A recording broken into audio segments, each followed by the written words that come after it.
France Inter. L'histoire du monde, Anthony Bélanger, des voleurs très organisés s'en prennent depuis 2 ans aux bibliothèques publiques dans toute l'Europe. Plus de 170 livres volés en si peu de temps, le tout pour une valeur de 2,5 millions d'euros. Tous russes, ces livres, c'est même du jamais vu. De plus, les voleurs sont sélectifs, ils ne s'en prennent qu'au siècle d'or, aux auteurs du siècle d'or de la littérature russe, le 19e siècle, avec une prédilection pour la Sainte Trinité, c'est-à-dire Lermontov, Gogol et Pouchkine. Dans ce trio littéraire, ce sont les premières éditions du poète Alexandre Pouchkine qui sont les plus recherchées par les voleurs.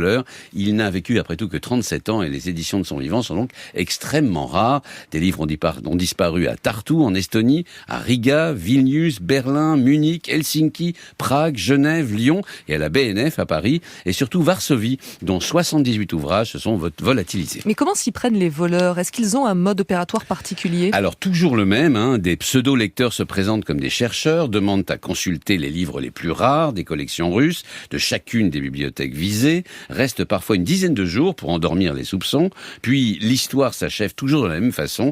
Ils remplacent les originaux par des facsimilés de très grande qualité, puisque les faussaires vont jusqu'à imiter, vous savez, les taches brunes qui accompagnent le vieillissement des livres. Ouais, du grand art, ce qui fait dire aux enquêteurs à travers toute l'Europe qu'on a affaire à un vrai réseau organisé et très sophistiqué qui s'en prend aux bibliothèques parce que leurs mesures de sécurité laissent souvent à désirer et qu'elles sont ouvertes à tous les publics. Et les enquêteurs, justement, est-ce qu'ils ont des pistes ? Alors, les enquêtes sont toutes en cours et l'on sait que l'investigation dans toute l'Europe a reçu le nom de Opération Pouchkine. On sait aussi que 9 suspects ont été arrêtés, tous des Géorgiens.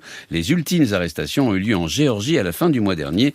4 hommes. Ce qui fait penser à une organisation à 2 niveaux. Les petites mains géorgiennes qui se chargent des vols, se déplacent en bus à travers l'Europe pour mieux passer sous les radars, et des commanditaires qui fournissent les facsimilés et revendent les ouvrages. Et on sait ce que sont devenus ou ce que deviennent les livres ? Est-ce qu'ils ont été envoyés dans quel pays ? Eh bien, en Russie, Europol a déjà repéré plusieurs exemplaires volés et revendus aux enchères à Moscou et à Saint-Pétersbourg. Là-bas, ces éditions originales peuvent coûter l'équivalent de plusieurs centaines de milliers d'euros. Or, depuis l'invasion de l'Ukraine, il est désormais interdit aux bouquinistes occidentaux de vendre des livres à des résidents russes. Sanction oblige. En conséquence, le marché noir est florissant. Et depuis qu'ils ont écumé des bibliothèques de prestige, eh bien, les voleurs se sont rabattus sur les bibliothèques universitaires dont certaines sont richement dotées en littérature russe, héritage de ces Russes blancs qui, en fuyant l'Union soviétique, ont emmené avec eux leurs précieux livres. Anthony Bélanger.